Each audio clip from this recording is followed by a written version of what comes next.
You know, I've been coming in for 6 years. In 6 years, you've been sticking it to me. I want to know how come. You don't want to know. Yeah, I want to know how come. You want to know? I want to know how. Okay, I'm going to tell you. Because you had the talent to become a good fighter. And instead of that, you became a leg breaker. Some cheap, second-rate loan shark. To living? It's a waste of life.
Gonna do a quick debrief on this very productive gym session of March the 2nd.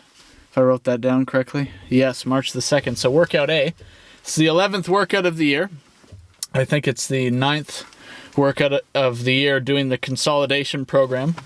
So anyway, on the squat, did the normal warm-up of 135 for 10 reps. I actually started doing a rep of 135 and then realized I wasn't recording, so I stopped, turned the camera on, then went back. Then did the full 10 reps, so I did 10 plus 1, I guess, whatever. But, 135 for 10 for a warm-up set, and then 225 for 3 for another warm-up set. And then this is where it gets good. 315 pounds for 5 reps, if I counted correctly. Failed probably on the 6th, obviously, because it's like 5 full reps if I counted correctly. I can't say for certain if the depth was like good, like optimal good on each of the reps, because you might think you feel like, okay, I've went deep enough on the squat, I can go up now. But if you don't have somebody calling your reps, like to say when you've hit depth, it might be a little bit more difficult to judge it. But anyway, 315 for 5-ish reps, like 5, or like depending on how you call the depth on it. But anyway, we'll say like 5, okay? And then on the pull downs, 100 pounds for 10 on the warm up, 160 pounds for 7. It was a little rough, I think, on the 7th rep to kind of quite get full range of motion. Then static hold on the 8th rep, and with the slow lowering of the weight. And so I think that the pull downs, so the pull downs increase by 2 reps if I counted correctly from last time, because last time it was 5 on 160.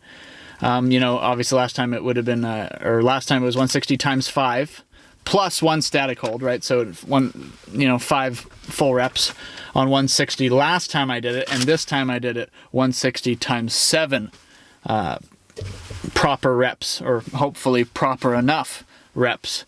And so that's good. Had some strength increase there, it seems, on both things, but especially on the squat. Hopefully the reps were deep enough. But anyway, you could look at it based on the visual evidence if the reps were good enough. It felt pretty good. Like in my notes here, 315 felt good. Depth may not have been low enough. Pull downs appear to be getting a little bit stronger. This might be considered a more than a little bit stronger if it is indeed a 2-rep increase compared to like the dips usually going up by like 1 rep consistently each time. But the pull downs, correct me if I'm wrong, but the pull downs might have been a little bit of a difficult time to like feel like I was, steadily increasing in discernible strength. So hopefully this is like a actual solid progression here. But anyway, I'm going to leave that debrief there. I think a good way to end this is based on the evidence that seems to be happening. Mike may very well have been right about anaerobic exercise. Mike meaning Mike Mentzer, as well as Arthur Jones. Mike Mentzer further iterating on Arthur Jones's work.